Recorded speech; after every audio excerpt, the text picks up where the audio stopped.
মানুষের সম্প্রীতির কথা, এই সমস্ত কথা বিজেপির গায়ে জ্বালা ধরিয়ে দেয়, যে কারণে বিজেপি রবীন্দ্রনাথকে আক্রমণ করতে পর্যন্ত পিছপা হচ্ছে না। এই পরিস্থিতিতে দাঁড়িয়ে আমাদের ঐক্যবদ্ধ হতে হবে, ঐক্যবদ্ধ লড়াই। কারণ এই লড়াই ঐক্যবদ্ধভাবে না লড়তে পারলে, বিজেপির মতো শক্তি, আরএসএস এর মতো শক্তিকে প্রতিহত না করতে পারলে, দেশের গণতন্ত্র, দেশের সংবিধান, গণতান্ত্রিক প্রতিষ্ঠান, সাংবিধানিক সংস্থা কোনো কিছু সুরক্ষিত থাকবে না।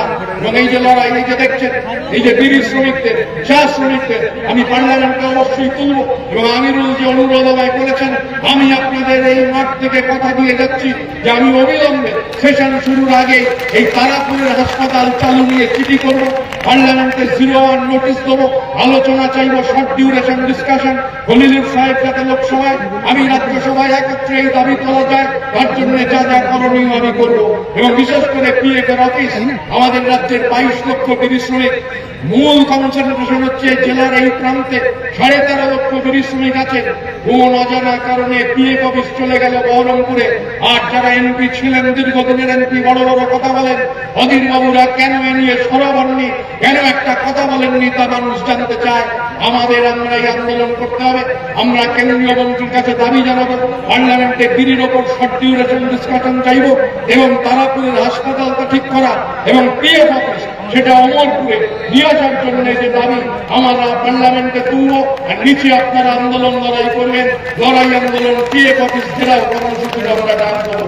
পিএফ অফিস অমরপুরে ঘুরিয়ে দিতে হবে এবং এই দাবিতে এবং পিএফ এর সমস্ত ডিটেলস টানিয়ে দিতে হবে, পিএফ অফিসের বাইরে টানিয়ে দিতে হবে। পিএফ এর কত জমা হয়েছে, কত জমা হয়নি, তালিকা রাখতে হবে। আমরা ইউনিয়নের নেতৃত্বে, আমি আমিরুলকে বলছি ডেট ঠিক করবার জন্য আমরা বহরমপুরে পিএফ অফিস ঘেরাও কর্মসূচির ডাক দিচ্ছি, এবং যেদিন হবে সেই কর্মসূচি আমি সেই কর্মসূচিতে উপস্থিত থাকবো। এবং বিশেষ করে এই যে ন্যায্য দাবিগুলো, এত মানুষ বিড়ি শিল্পের সঙ্গে যুক্ত, এই দাবিগুলো আমাদের উত্থাপন করতেই হবে। এবং দেখছেন গোটা দেশে বিজেপি রসমেদের ঘোড়া, ঝাড়খণ্ডে ইন্ডিয়া জোট জিতেছে, কিন্তু মহারাষ্ট্র বা হরিয়ানায় যেখানে বিজেপি জিতে গিয়েছে, এই দাবি এখন উঠছে। এই যে পার্লামেন্টের অধিবেশন চলল, অধিবেশন থেকে বিভিন্ন রাজনৈতিক দলের বরিষ্ঠ নেতারা তারা এই দাবি তুলছেন যে বিজেপিকে যদি রোকবার ক্ষমতা কেবলমাত্র কারো থাকে, তিনি মমতা বন্দ্যোপাধ্যায়। বিজেপি রসমেদের ঘোড়া বাংলার মাটিতে এসে থমকে গিয়েছে, মমতা বন্দ্যোপাধ্যায় সেই রসমেদের ঘোড়া থমকে দিয়েছেন। যে কারণে এই দাবি উঠছে যে বিজেপিকে আটকাতে গেলে যে কোনো অবস্থায় ইন্ডিয়া ব্লকের নেতৃত্ব দিতে হবে মমতা বন্দ্যোপাধ্যায়কে। একমাত্র মমতা বন্দ্যোপাধ্যায়, কেবলমাত্র মমতা বন্দ্যোপাধ্যায়, তিনি কেবলমাত্র পেরেছেন বিজেপিকে আটকাতে। অন্য কোন জায়গায় কেউ পারছে না, কংগ্রেসকে দিয়ে হচ্ছে না, এটা দেখতে পাওয়া যাচ্ছে। কংগ্রেস পেরে উঠছে না, বিজেপিকে ঠেকাতে পারছে না। স্বাভাবিকভাবে গোটা দেশের বিভিন্ন প্রান্ত থেকে মহারাষ্ট্রের শরদ পাওয়ার হতে পারেন, বিহারের লালু যাদব হতে পারেন, এ আওয়াজ উঠছে যে নেত্রীর নাম মমতা বন্দ্যোপাধ্যায় বিজেপিকে ঠেকাতে যাবে। কারণ বিজেপিকে ঠেকাতে না পারলে দেশের মানুষ, দেশের গণতন্ত্র সমস্ত কিছু বিপদের সামনে পড়ে যাবে। এই যে সম্প্রীতির বাংলা, আমি গতকাল তো ভিডিও দেখে, আমি যখন রাত্রিবেলা আমি বহরমপুর থেকে যখন ফারাক্কায় পৌঁছেছি, আমি ভিডিও দেখে তাজ্জব বনে গেছি। 28 তারিখ থেকে শুরু হচ্ছে শমশেরগঞ্জ কাজ, এমএলএর উদ্যোগে শমশেরগঞ্জ কাজ। 28 থেকে 5 তারিখ অব্দি, 5 তারিখ ফাইনাল।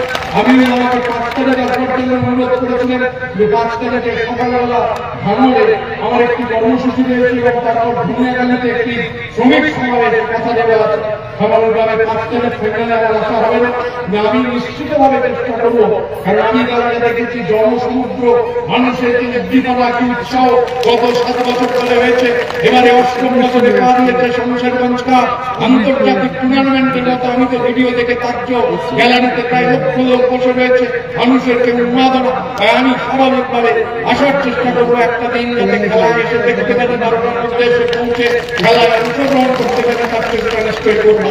এবং আমাদের যে সম্প্রীতির বাংলা, বাংলার মাটি, যাকে বলে সুরে বাংলা, সুরে বাংলা, ইতিহাসের যে সুরে বাংলা, সেই সুরে বাংলার প্রধান কেন্দ্র হচ্ছে মুর্শিদাবাদ। সুরে বাংলার কথা যখন ইতিহাসে লেখা রয়েছে, বাংলার যে ইতিহাস, বাংলার মানুষের যে ইতিহাস, আরএসএস কি বললো, বিজেপি কি বললো, ওদিকে ইউনিসরা কি বললো, তা দিয়ে বাংলার ইতিহাস ঠিক হয় না। বাংলার ইতিহাসে মাটিতে বাংলার মানুষ লিখেছেন, কয়েকশো বছর ধরে, হাজার বছর ধরে বাংলার মাটিতে বাংলার মানুষ বাংলার ইতিহাস লিখেছেন। আর সেই ইতিহাস বিনম্র চিত্তে স্মরণ করে এই মাটিতে সিরাজের রক্ত রয়েছে। স্বাধীন বাংলার শেষ নবাব, স্বাধীন বাংলার যে শেষ স্বাধীন নবাব সিরাজের পতন যখন হয়েছিল 1757 সালে পলাশীর আমবাগানে, স্বাধীন বাংলার শেষ নবাব সিরাজ পরাজিত হচ্ছেন। সিরাজের বিরুদ্ধে ষড়যন্ত্র রবার্ট ক্লাইভের ইস্ট ইন্ডিয়া কোম্পানির বণিকের মানদণ্ড শাসকের রাজদণ্ডে রূপান্তরিত হল পলাশীর আমবাগানে। সিরাজের বিরুদ্ধে যে ষড়যন্ত্র, সিরাজ জন্মেছিলেন মুসলমানের ঘরে, মুসলমানের ঘরে জন্মানো সিরাজের বিরুদ্ধে ষড়যন্ত্রের অন্যতম প্রধান হোতা যিনি ছিলেন, তিনিও জন্মেছিলেন মুসলমানের ঘরে। তিনি মির্জাফর, তিনি মির্জাফর একা ছিলেন না। মুসলমানের ঘরে জন্মানো মির্জাফরের সঙ্গে রাতের অন্ধকারে, কলকাতার নাম কখনো কলকাতা নয়, আলীবর্দী খান নামে কলকাতার নাম তখন আলীনগর। সিরাজ কলকাতার নাম রেখেছিলেন আলীনগর, তার দাদুর নামে আলীবর্দী খান নামে। সেই আলীনগরে রাতের অন্ধকারে মুসলমানের ঘরে জন্মানো মির্জাফরের সাথে হিন্দুর ঘরে জন্মানো জগৎ শেঠ, হিন্দুর ঘরে জন্মানো মুনিচাঁদ, হিন্দুর ঘরে জন্মানো রায়দুল্লাহরা গিয়ে মিটিং করেছিলেন কিভাবে ষড়যন্ত্র হবে। তার নীল নকশা তৈরি হয়েছিল। পলাশীর আমবাগানে সিরাজ যখন পরাজিত হচ্ছেন, এই মির্জাফররা, রায়দুল্লাহরা, মুনিচাঁদরা, জগৎ শেঠরা যখন রবার্ট ক্লাইভের সাথে হাত মিলিয়ে সিরাজকে পরাজিত করছে, উল্টো দিকের ইতিহাস হচ্ছে সিরাজের জন্য রক্ত দেওয়ার ইতিহাস। বাংলার শেষ স্বাধীন নবাবের জন্য তার সেনাবাহিনীর লড়াকু দেশপ্রেমিকরা রক্ত দিচ্ছেন। দুটো নাম হচ্ছে সবার আগে ভেসে ওঠে সিরাজের জন্য রক্ত দেওয়ার ইতিহাসে। দুটো নাম আজও জলজল করে কয়েকশো বছর বাদেও সিরাজের জন্য রক্ত দিয়েছিলেন কে কে? রক্ত দিয়েছিলেন মুসলমানের ঘরে জন্মানো মীর মদন আর হিন্দু ব্রাহ্মণের ঘরে জন্মানো মোহনলাল। সিরাজ পরাজিত হয়েছিলেন। বাংলার মাটি এ বার্তা রেখে গিয়েছিল, বাংলার মাটিতে ধর্ম দিয়ে দেশপ্রেমিক ঠিক হয় না, ধর্ম দিয়ে গদ্দারও ঠিক হয় না। আজকে 22 তারিখ, কালকে 23, পরশু 24 তারিখ পেরিয়ে 25 তারিখ বড়দিন। গোটা দুনিয়া জুড়ে যীশু খ্রিস্টের জন্মদিন পালিত হবে। বাংলার মাটিতে, বাংলার মাটিতেও বড়দিন পালিত হবে। কলকাতার পার্ক স্ট্রিটে একটা বিখ্যাত কেকের দোকান রয়েছে। সেই বিখ্যাত কেকের দোকানের যারা মালিক, কয়েকশো বছর সেই কেকের দোকানের বয়স, পৃথিবী বিখ্যাত সেই কেকের দোকান। কেকের দোকানের যারা মালিকরা হচ্ছেন ইহুদি, ইহুদিদের দোকান। অল্প কয়েকবার ইহুদি এখনো ভারতবর্ষে বসবাস করেন। ওই কেকের দোকানের মালিক হচ্ছেন ইহুদিরা। ওই কেকের দোকানে ওই পৃথিবী বিখ্যাত কেক যারা বানান, 30 জন কারিগর আছেন কেক বানান, 30 জনই হচ্ছেন ধর্মে মুসলমান। ইহুদির দোকানে যে অভূতপূর্ব কেক গোটা পৃথিবীর দৃষ্টি আকর্ষণ করে, 30 জন যে কারিগর আছেন সেই 30 জনে মুসলমান। ইহুদির দোকান, মুসলমান তৈরি করছেন এই অভূতপূর্ব কেক, যার স্বাদ। আর যে লাইন পড়ে কেকের দোকানের বাইরে, লাইনের 90% লোকই হচ্ছে হিন্দু। এবং সবাই কেন লাইন দিচ্ছেন? কেক বিক্রি করছেন যিনি, যারা কেক বানাচ্ছেন, যারা কেক কিনছেন, কেউ ইহুদি, কেউ মুসলমান, কেউ হিন্দু। আর গোটাটাই বেচা কেনা হচ্ছে খ্রিস্টানদের একটা উৎসবের জন্য। এটাই হচ্ছে বাংলার স্বাতন্ত্রতা, এটাই বাংলার ধর্মনিরপেক্ষতা, এটাই বাংলার ঐতিহ্য। এবং এই ঐতিহ্যকে সঙ্গে নিয়ে আমি যে কথা বলে শেষ করতে চাই, আপনারা ঐক্যবদ্ধ হতে হবে। মমতা বন্দ্যোপাধ্যায়ের নেতৃত্বে, অভিষেক বন্দ্যোপাধ্যায়ের সভাপতিত্বে এই লড়াই আমাদের লড়তে হবে, জিততে হবে। মানুষের ঐক্য, বিজেপির বিরুদ্ধে, বিজেপির দোসর বা আমার কংগ্রেসের বিরুদ্ধে মানুষের ঐক্যকে শক্তিশালী করতে হবে। এই কাপুরিয়া ফুটবল মাঠ থেকে আমি বাংলার যে ইতিহাস এবং বাংলার ইতিহাসে সুরে বাংলা, এই মুর্শিদাবাদ জেলা, এই যে ইতিহাস, এই ইতিহাস এখনো জলজলে অক্ষরে মানুষকে ইতিহাসের কথা স্মরণ করায়। এই কাকুরিয়া ফুটবল মাঠ থেকে আমাদের বিধায়ক আমিনুল ইসলাম, আমাদের আইএনটিটিউসির লড়াকু সভাপতি, আমার বন্ধু, তার উদ্যোগে এই যে শ্রমিক সমাবেশ, আমি এই কথা বলে শেষ করতে চাই। আমি আজান দিয়ে থাকি, আমি আজান দিয়ে থাকি, আমি যীশু খ্রিস্টের পায়ে নত। আমি আজান দিয়ে থাকি, আমি যীশু খ্রিস্টের পায়ে নত।